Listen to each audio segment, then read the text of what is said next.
Hi, I'm Kathy Fowler, and we have a presentation entitled Family Development Theory Dynamics of Families of Teenagers.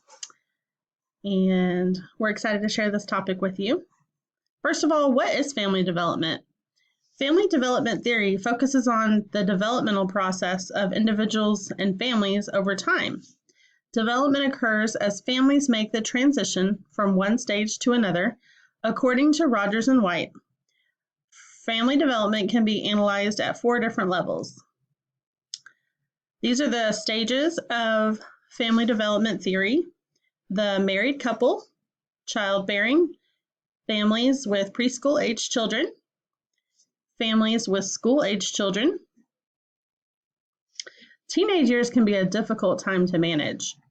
Teenagers are going through so many different changes in their life, like physical changes with their bodies. Their hormones are changing, and they are dealing with emotions and their sexual maturation and brain development.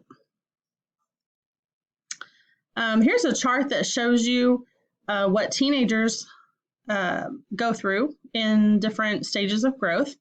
For example, the early teenage years, the growth is secondary. Sexual characteristics appear, growth accelerates and reaches a peak. And then down over here in the middle age, 14 and 15 to 17, the family, they have conflicts with the family over control. So those are some examples.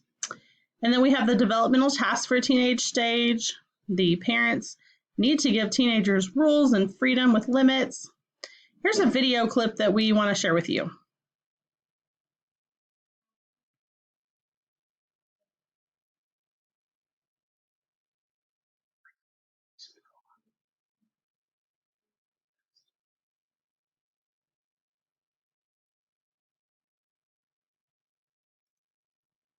Okay, and then here's another video clip that goes along with some things that his coach is teaching him about who